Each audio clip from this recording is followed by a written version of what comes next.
మన తొలి వెలుగు ప్రేక్షకులు అందరికీ నమస్తే.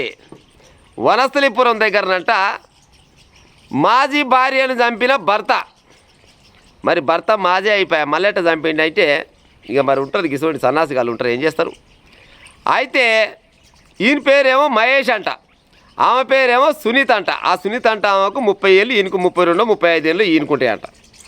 అయితే వివిధ కారణాలతోటి సరే ఆడులంగా ఈవలంగా మనకు సంబంధం లేదు, ఎవరికోలికి పడకుంటున్నంట మనస్పర్ధలు వచ్చి చట్టపరంగా విడాకులు తీసుకురంట. నాకు విడాకులు ఇస్తుందా, నాకు విడాకులు ఇచ్చిపోతుందా అనుకొని కోపం పెట్టుకొని ఇంకో గామని చంపిండంట. అయితే ఈ బిఎన్ రెడ్డి దగ్గర కప్పల చెరువు ఉంటుందంటగా, ఆ కప్పల చెరువు దగ్గరికి మళ్ళీ ఈమెని రెండో పెళ్లి ఇచ్చిరంట. రెండో సంబంధానికి మళ్ళీ ఇంకొకరి పెళ్లి చేసిరంట. ఆమెతల ఆమె హాయిగా బతుంది. మరి ఈయనకి పెళ్లి అయిందో పెళ్లి కాలేదో, మరి ఈయన కోడల్ని ఇచ్చిందో ఇయ్యలేదో పిల్లని మనకు తెలియదు.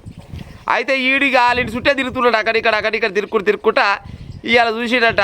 ఎప్పుడైతే దొరుకుతుందా అనుకున్నట్టు ఇంట్లో ఓళ్ళు లేని సమయం చూసినట్టు చిన్నగా పోయి దర్వాజా కూర్చున్నట్ట. దర్వాజా కొట్టంగానే ఎవరో వచ్చారు అనుకొని ఆ సునీత అంటే ఆమె చిన్న దర్వాజా తీసిందంట. దర్వాజా తీస్తారకల్లా మాజీ భర్త ఇక్కడ వచ్చిన ఏం సంగతి అంటారు కదా, ఎంతైనా ఇక మాజీ భర్త అయినా కానీ కనీసం మందలేరా, ఎంతో కొంత మందలిస్తే మందలియొచ్చు. ఇంట్లోకి పోయినట్ట, ఇంట్లోకి పోతప్పుడే పోతేనే మంచి జీవులు ఇంత కత్తి కొనబోయినట్ట. కత్తి కొనబోయి 7 కాడికి విచక్షణ రహితంగా మెడ మొత్తం తప్పదీసిండట. 7 కాడికి పొడిచి ఆని కసితీర పొడిచి ఆమెని చంపేసిండట. ఆమెను ఎందుకు చంపేయంటే విడాకులు ఇచ్చిన కారణంతో.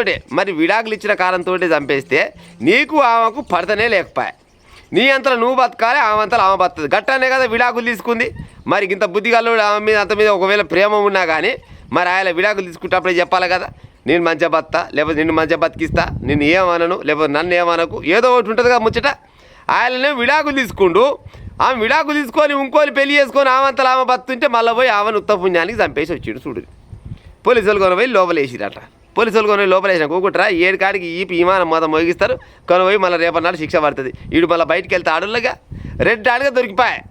సరే మిషనరీతోటి ఎట్టు ఏదో రకంగా చచ్చిందంటే ఏదో అని అనుకుంటారు, కానీ ఈడే చంపినట్టు ఆల్రెడీ పోలీసు వాళ్ళ చేతులనే పట్టాడు. పోలీసులు కొనపోయి అరెస్ట్ చేసి ఆల్రెడీ పోలీసులు పట్టుకపోయి ఆయన మైలపోలు తీసిరంట. మైలపోలు తీసి లోపలేసిరట.